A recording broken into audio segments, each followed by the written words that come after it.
Banci-banci yang duduk di meja kantor. Di banyak perusahaan, kita sering menemui sosok-sosok yang secara penampilan mungkin tampak profesional, tetapi dalam praktiknya tidak pernah benar-benar berani mengambil sikap. Mereka ada di ruang rapat, duduk di balik meja kantor yang rapi, mengenakan jas atau kemeja terbaik. Namun setiap keputusan yang mereka buat lebih banyak lahir dari rasa takut kehilangan posisi ketimbang keberanian untuk memperjuangkan kebenaran. Inilah yang bisa kita sebut sebagai banci-banci di meja kantor, bukan dalam arti fisik atau gender, melainkan sifat mental yang lemah dan pelin-pelan.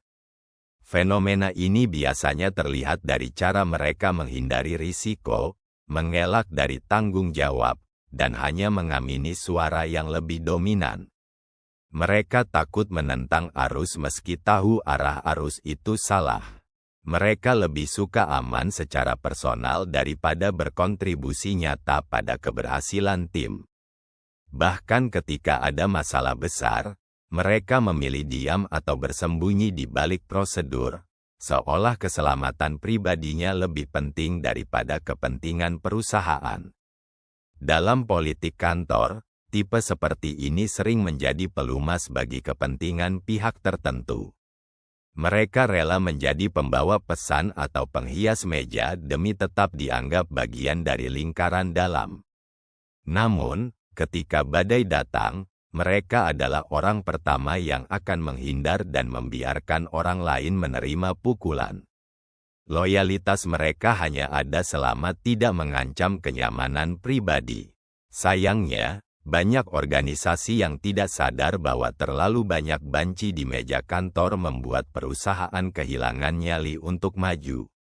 Keputusan menjadi lambat, inovasi mati sebelum lahir, dan suasana kerja dipenuhi basa-basi tanpa progres.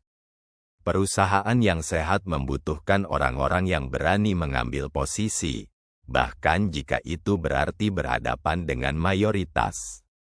Keberanian bukan berarti selalu melawan atau mencari konflik, tetapi memiliki prinsip yang jelas dan konsisten, lalu berdiri tegak membela prinsip itu. Kantor yang dipenuhi oleh mereka yang punya integritas akan menjadi tempat yang berkembang. Sementara kantor yang dipenuhi oleh banci-banci hanya akan menjadi gedung penuh kursi kosong, karena meski fisiknya ada, jiwa kepemimpinannya nihil. Ada juga si teman toksik. Mereka seperti dua sisi mata uang yang sama. Satu terlalu penakut untuk bersuara, satu lagi terlalu beracun untuk didengarkan. Bedanya, kalau banci-banci hanya diam dan menunggu situasi aman, si teman toksik aktif menyebar racun pelan-pelan, entah lewat gosip, fitnah, atau provokasi terselubung.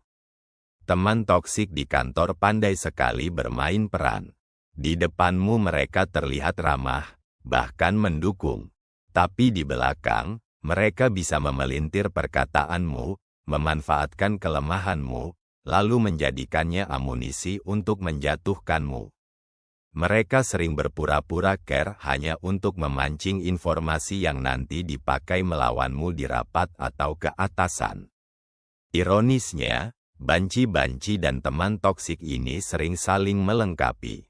Si penakut butuh teman untuk membisikkan strategi licik agar dirinya tetap aman, dan si toksik butuh kaki tangan yang mau mendukungnya tanpa perlawanan.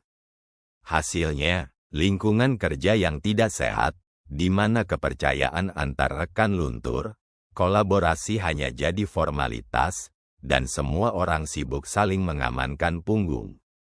Tanda paling jelas kalau kamu terjebak dengan teman toksik adalah energimu habis bukan untuk bekerja, tapi untuk menghindari drama.